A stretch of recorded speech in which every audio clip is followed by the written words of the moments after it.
Hi there, this is Alex Shiba from Altola, and I'm excited to show you first look in this quick demo of Sitecore and Netlify integration. For more information about this integration, please make sure to check out our latest blog post, and the link is provided in the video description below. So let's get started. Here I have one of the Sitecore GSS sample apps written in React, deployed to my single instance of Sitecore. This application has multiple routes and is able to render both client-side and server-side, giving us ability to also edit this application within Sitecore Experience Editor. So let's take a look what it takes to get this application deployed into Netlify using this integration. Now, in order to do that, I need to go back to Sitecore Launchpad and access Netlify Manager application, giving me ability to provision a new site configuration for this deployment. Since my app name is called Sitelify, I'm going to use this name everywhere. I have some defaults around site name configuration, host name. All I need to do here is specify Sitecore API key from the settings and configure my content sources. This will give the integration indication where to get route level content from Sitecore content tree and where to get content items, and also dictionary. I can also go ahead and configure database name to get content from and which languages to use. In the system, I have only one language, so we'll stick with that. I'm going to save this configuration. And next thing to do is provision new Netlify site right here from this application. This will create new Netlify site inside of my account. The only thing I need to do, it's not a deployed site yet. The only thing I need to do is change the name. This name should correspond to my tracking configuration in Sitecore Federated Experience Manager. Now that this site is provisioned, it's not deployed yet. So in order for me to do that, I just need to hit deploy right from here. And this application will be deployed using the latest content from Sitecore and latest application bundle. Now, while having this preview available inline is great, let's check it out inside of the Netlify console. As you can see, deployment succeeded, we published to production, and we can launch the site directly in the browser. Navigating different pages produces exactly the same result as I was browsing the site inside of the Sitecore environment. So the site is fully deployed. We have content and code served by Netlify. Now, while having our app served from global CDN is great, now let's take a look how can we publish a change right from Sitecore Experience Editor into Netlify. So instead of hello, let's put something else. Let's make it simple, save it, and publish this change to our production database. On publish, the Sitecore Netlify integration will extract all content that needs to be pushed to Netlify and will do transparently to the user. So if we go back and reload our application that's served from Netlify, we have our content change available right there. Okay, now that we sorted initial deployment of the application along with the content and incremental publishing, what about tracking? Since this app is not served by Sitecore anymore, how can we maintain this useful feature and get the interactions registered in Sitecore Experience Database?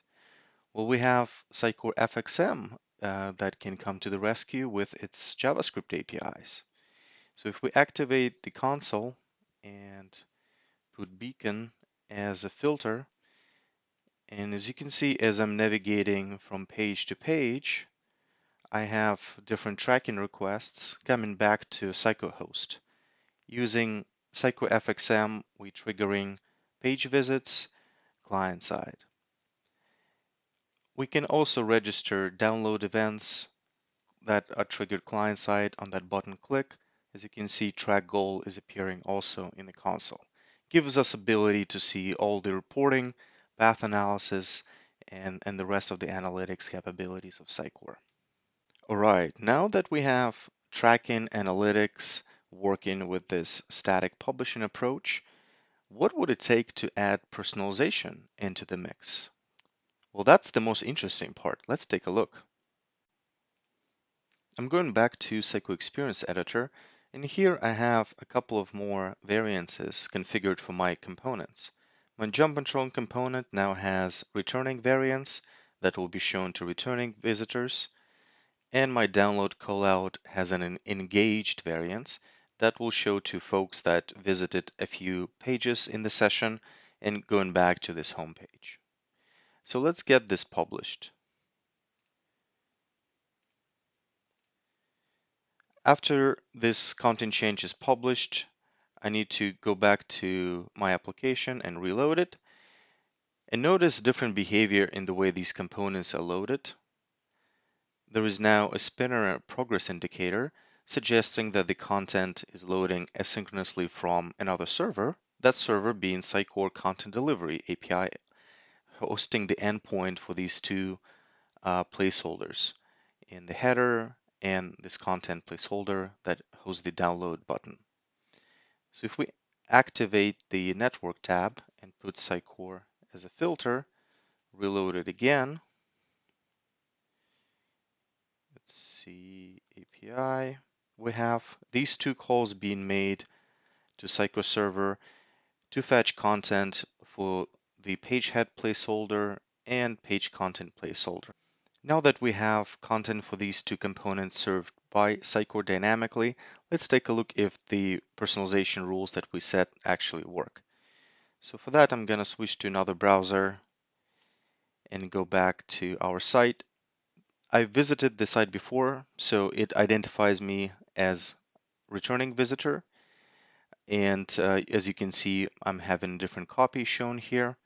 And if I navigate to a couple of pages and go back to home, instead of download, I'm seeing download now, which is the engaged variance for that component. So as you can see, while Netlify serves majority of the content and all of the application code from CDN, we have also dynamic content mixed in here that is served and orchestrated by Sitecore. Now, an interesting capability of such integration is resiliency. Here, in order to simulate that, I'll make sure my IIS is stopped. As you can see, the World Wide Web Publishing Service is not started, so my Sitecore instance is not available. What happens with personalized content serving in this case? So let's go ahead and refresh this application. As you can see, the app will attempt to load personalized content from Sitecore, but because of the network failure indicated here in the console, it's still able to show static version of those of the content for those components. So as you can see, the experience within this application is left intact.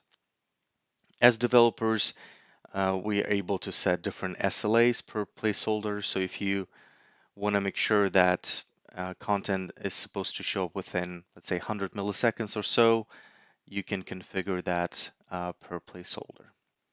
That's all, folks. Hope you enjoyed this first quick look into Sitecore and Netlify integration.